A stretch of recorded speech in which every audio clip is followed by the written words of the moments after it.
first lecture on engineering mathematics.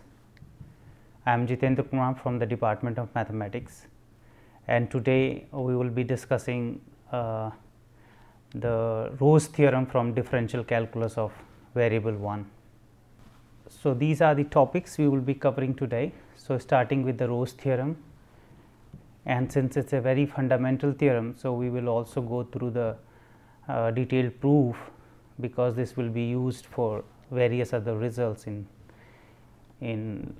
other lectures, and then some worked examples. So, what is Rolle's theorem? So, Rolle's theorem, if a function f of single variable is continuous in closed interval a b and differentiable in open interval a b, and there is a one more condition which says that the function value at a is equal to the function value at the point b. So, the two end points the function is taking same value. In that case, the theorem says that there exists a number c in open interval a b such that f c is equal to 0, meaning that there will be a point c where the slope of the tangent will be 0.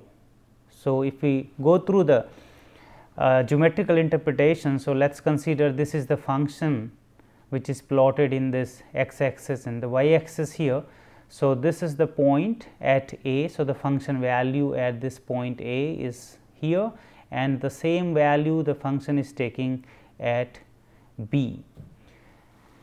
So, the function is continuous and differentiable everywhere, then this theorem says that there will be at least one point where the derivative will vanish or the tangent will be parallel to x axis. So, the slope of the tangent is 0, meaning it is parallel to the x axis. So, clearly we can observe that there is a point here somewhere next to this a where the tangent is parallel to the x axis. Indeed, in this situation there are more points. One I can see here where the tangent is again parallel to the x axis, and there is another point where the tangent is parallel to the x axis.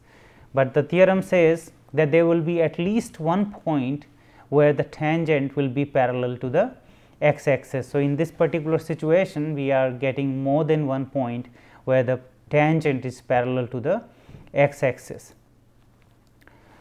So, if we go through now the proof, which is pretty simple. So, let us go step by step. So, here we assume that the function takes the maximum and the minimum value, and they are denoted by big M as maximum and small m as minimum in this interval a b, which is guaranteed due to the extreme value theorem, because the function is continuous in the closed interval, and therefore, maximum and minimum will be reached in this interval at some point. So, now we consider the following situation, a particular situation, the case 1, when m is equal to small m. So, the maximum value is equal to the minimum value. Now, think about this situation, then the where the function is having maximum and the minimum value as same. So, in this situation clearly there is no change in the function value, and therefore, the minimum value is equal to the maximum value. So, basically if we plot this, it is a constant function, and that would be the situation when the minimum value will be equal to the maximum value. So, in this particular case f x is a constant function, and since f x is a constant function, naturally whatever point you take, the derivative is going to be 0. So, the theorem is proved in this case when m is equal to small m. So, the maximum is equal to the minimum, the function value. So, now the second case, when the maximum value of the function is not equal to the minimum value of the function. So, in this case we will consider three situations or three cases again. The first one, let us assume that the maximum value in this situation here, which is clearly can be observed that it is different than the function value at a and b. The function value at a and b are equal as per the assumptions of the theorem. So, here we assume that the function, the maximum value of the function is different than the function value at a and b.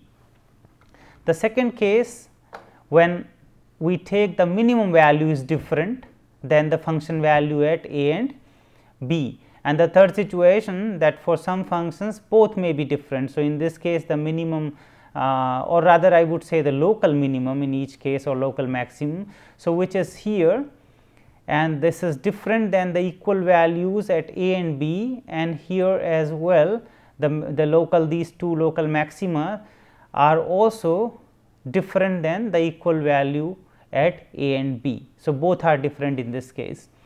So, in either situation, let us consider the case, we suppose that the maximum value of the function is different from the equal values of f at a and b, which are the same here.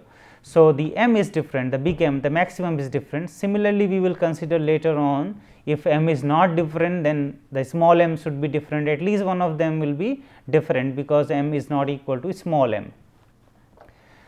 So, we take that the function is taking this value m at a point c. So, f c is equal to m, the function is having this local maximum at the point c. So, if this f c is the local maximum, then we have f c plus delta x minus f c. Just consider this situation, f c plus delta x. So, this point here c plus delta x is in the close vicinity of c, just assume this delta x is close to 0. So, in that case, since f c is the maximum value of the function, then f c plus delta x and this difference. So, f c plus delta x will be smaller than this f c, because f c is the local maximum. So, in this case there will be such a delta x definitely, because f c is the maximum value, that this expression here f c plus delta x minus f c will be less than equal to 0, whether this delta x is positive or delta x is negative. That means, any point you take in the vicinity of this point c, then this difference here f c plus delta x minus f c will be less than equal to 0. And now, if I divide this expression here by delta x, and if I, in the first case I take delta x as positive, then the sign of this expression will not change and it will remain as less than equal to 0 if delta x is positive. On the other hand, if I take delta x as a negative number, then this expression will change the sign, and this f c plus delta x minus f c divided by delta x will become greater than equal to 0. And now, I will take in this first case, when I have taken here the delta x positive, the limit that delta x goes to 0, and this expression and the less than 0. So, if you take a close look at this one, this is the right hand derivative of the function f, and since f is differentiable, this will be equal to the derivative of the function.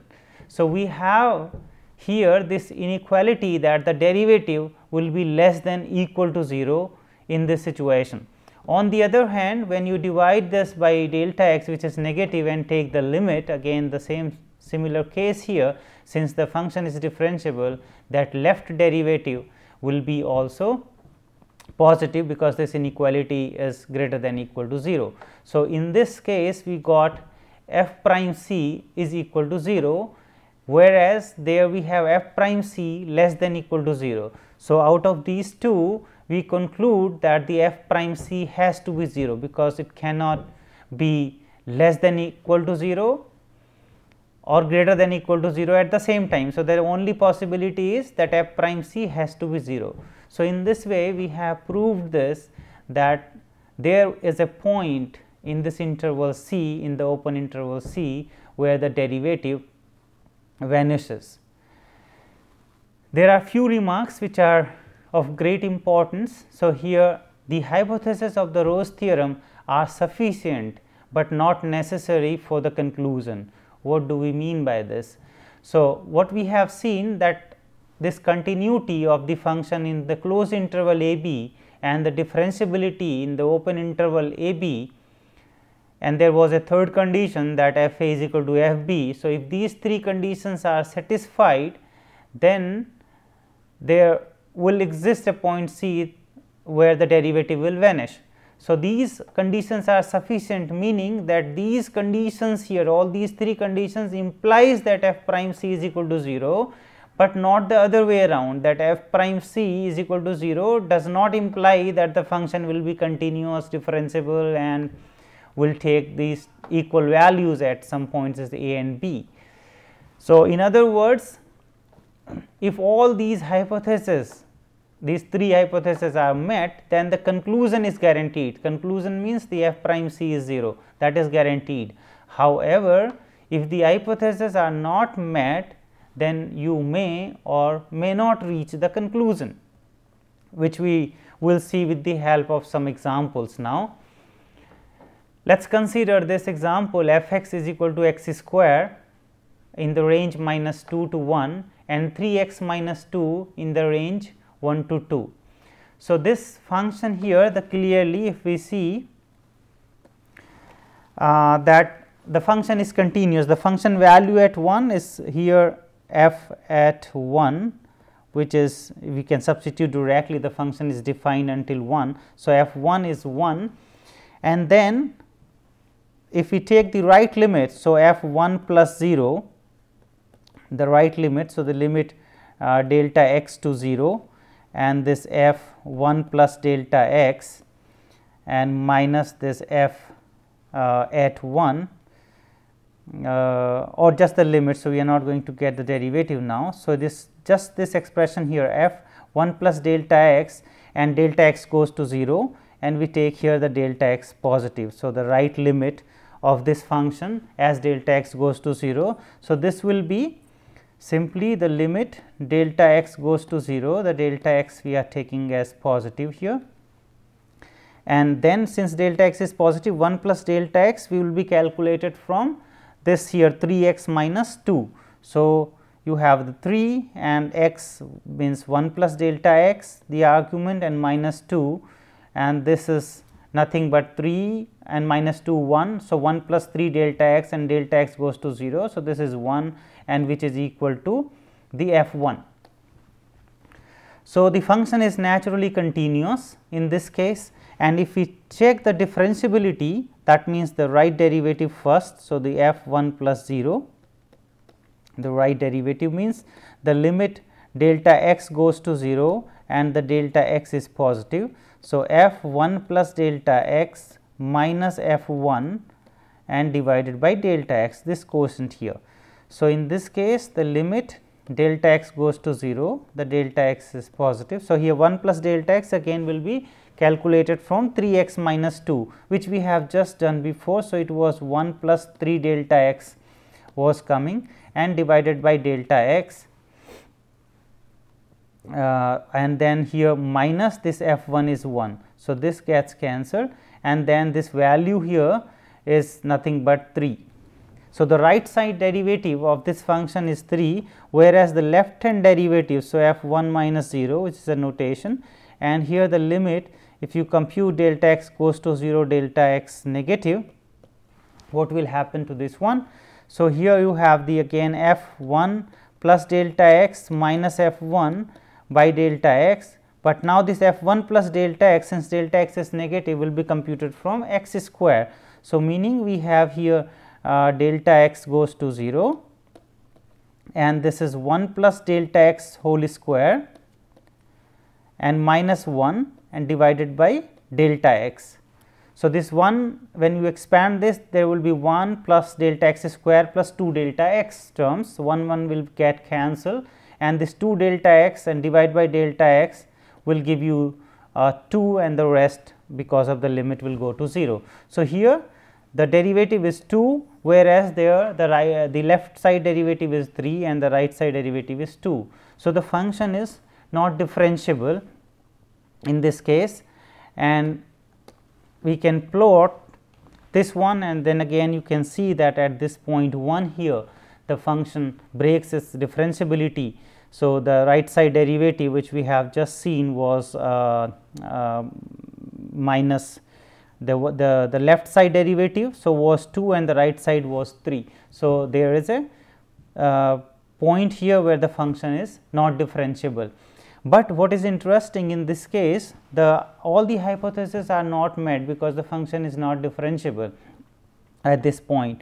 But there is a point here 0 which you can easily compute again from this x square, the derivative is 2 x and x is equal to 0, the derivative will become 0.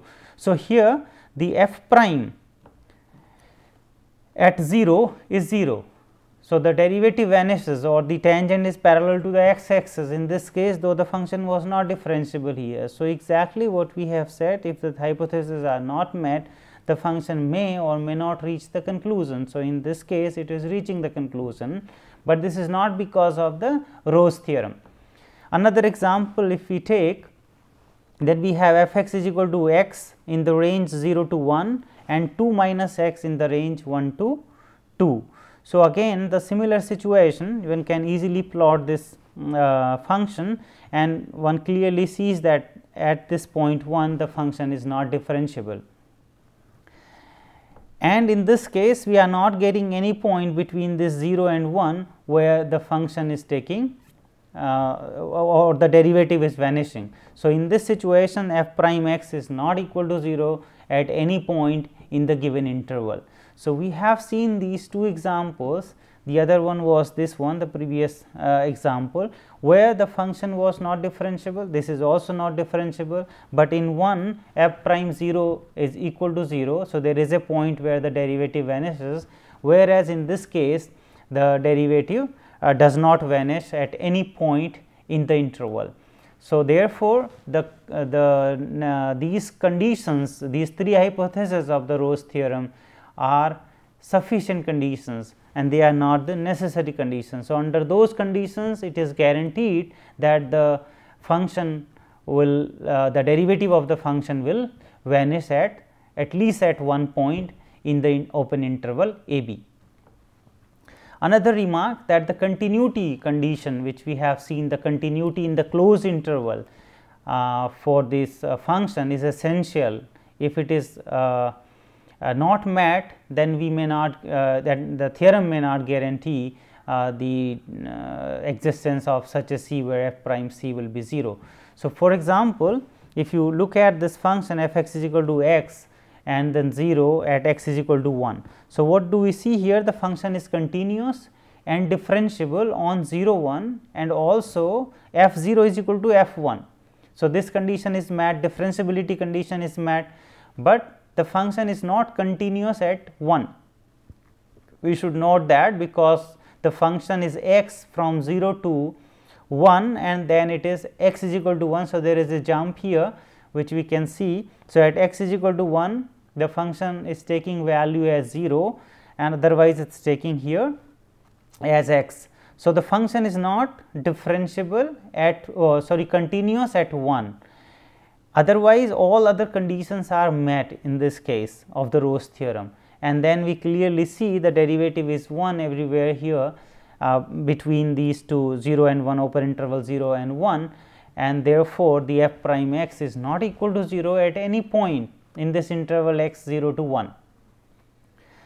Another example we will discuss now, the applicability of the Rowe's theorem for this function f x is equal to x square plus 1 in the interval 0 to 1, closed interval 0 to 1, and 3 minus x in the interval 1 to 2.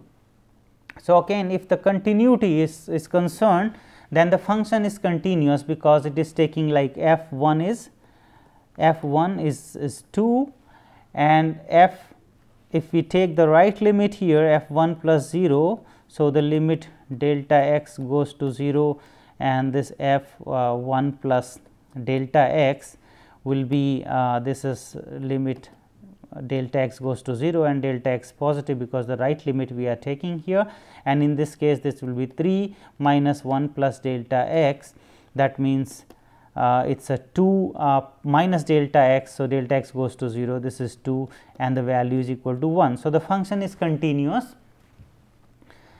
in this interval 0 to 2. And what is about the differentiability? If we look at the differentiability, it is pretty similar to the earlier case. So, if you compute the right derivative, so 1 plus 0, that means the delta x goes to 0 and delta x is positive, because the right limit I am talking about.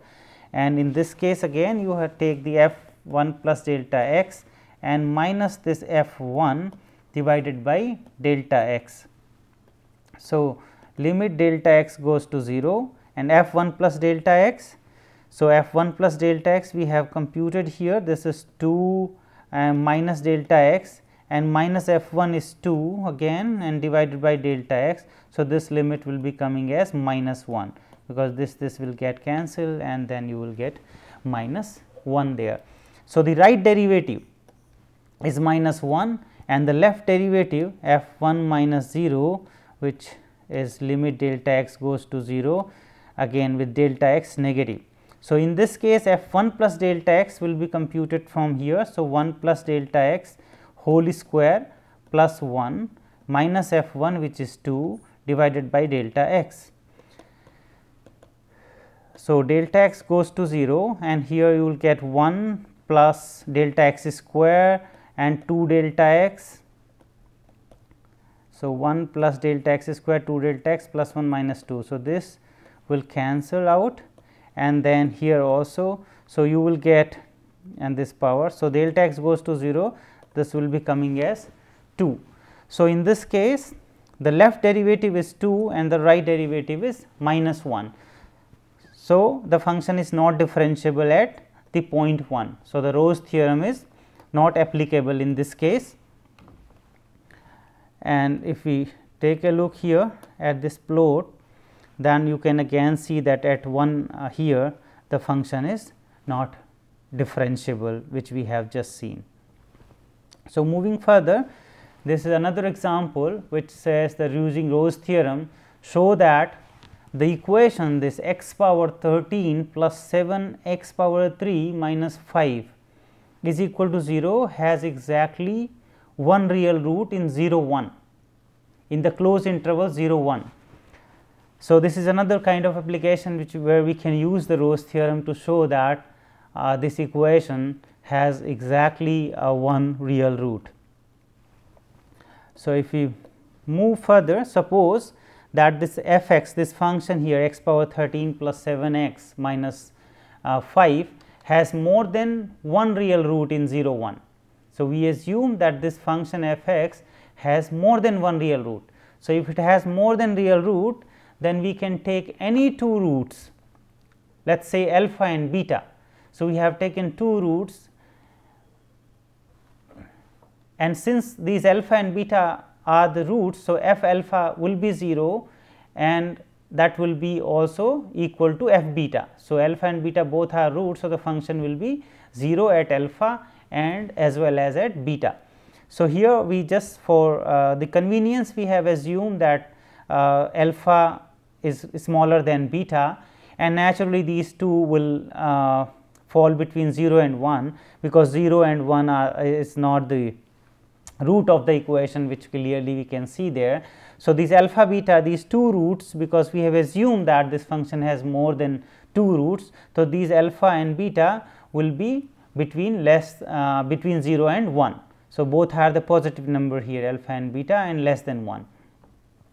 So, what Rowe's theorem says, if we apply the Rowe's theorem to this interval alpha and beta, if we apply this Rowe's theorem to the interval alpha and beta, in that case the Rowe's theorem says that there will be a point f prime c will be 0, there will be a point c where f prime c will be 0, because of the reason, because the function is taking now equal value at alpha and beta. Function is differentiable, it is a polynomial function, there is no problem, it is continuous naturally and it is taking the same value at alpha and beta. So, if we apply in this interval Rowe's theorem, that will give us that f prime c is equal to 0 for some c in the interval alpha and beta. So, this implies, so what is this f prime c? So, f prime c is 13 c power 12 plus the 21 and c power 2 and is equal to 0 for some c in the interval alpha and beta. Again note that this alpha and beta both are positive number, and now which you see, because the c is positive here, then this expression here 13 c power 12 plus 21 c square cannot be 0, because this is a power 12 here, the even number, and also c power 2, and this c is positive. So, this is a positive quantity, this is a positive quantity. So, it cannot be equal to 0, but the Roche theorem says that it will be equal to 0. That means our assumption, which was that the function has more than 2 real roots, is wrong. So, it contradicts our assumption of more than 1 real root. But now the question is whether there is a root in this case, because we have just proved that there cannot be more than 2 roots. So, if you take a close look at this function here, at 0 the value is minus 5 somewhere here, and if you put this 1 there, the other end, then we will get 3. So, the value will be 3 at 1. So, if this is 1 here. So, at 1 the value is 3 and the 0 the value is minus 5, and the function is continuous. So, definitely to reach to this point it will cross somewhere the real axis, and so that proves the existence of one root in this case, which confirms the existence of one root, because this is changing its sign. So, f 0 is minus 5 and f 1 is 3. Now, there are the references which were used to prepare this lecture. The book by the Puskunov, Differential and Integral Calculus, the volume 1, and also the Kreyszig Advanced Engineering Mathematics. So, again the conclusion here, we have studied the Roche theorem, which says that if the function is continuous and differentiable having the same value at this a and b, then there will be a point c somewhere in the open interval a b where the tangent to this function will be parallel to the x axis. So, this is the Roche theorem, which is a particular case of the mean value theorem, which we will discuss in the next lecture, and basically this assumption of having the equal values will be removed, and then we will get more general results, and those are the mean value theorem, the topic of the next lecture. So, thank you.